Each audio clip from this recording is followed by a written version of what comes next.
আসসালামু আলাইকুম বন্ধুরা, সবাই কেমন আছেন? আশা করি সবাই ভালো আছেন। আলহামদুলিল্লাহ আমরাও ভালো আছি। তো দেখতে দেখতে রোজার মাস চলে এলো। তো রোজায় নিজেকে ফিট রাখার জন্য একটা কিছু এনার্জি ড্রিঙ্কস খেতে হবে, সেই জন্য এখানে নিয়ে চলে এসেছি কলা, আপেল, তারপর আঙুর দেওয়া হচ্ছে, তারপর ডালিম ছাড়ানো কিছু দেওয়া হবে। দেখতে পাচ্ছেন দিচ্ছি।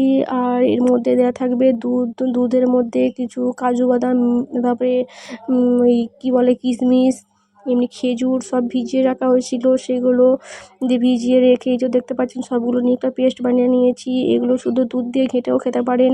আর আমি আফরোজকে দেবো বলে একটু ছেঁকে নিয়েছিলাম, কেন ডালিমের দানাগুলো তো একটু খিচে খিচে থাকে, তো খাবে না সেটা মুখ লাগলে।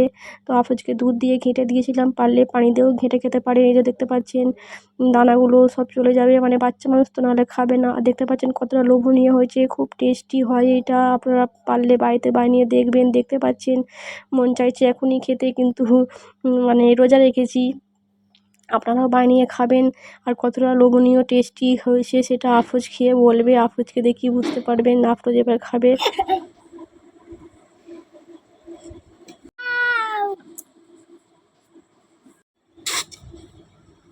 তো বুঝতে পারছেন কতটা টেস্টি হলে আর কি গ্লাস ফাঁকা হয়ে যায়। তো এটা বাড়িতে খাবেন, নিজেরাও খাবেন, বাচ্চাদের খাওয়াবেন।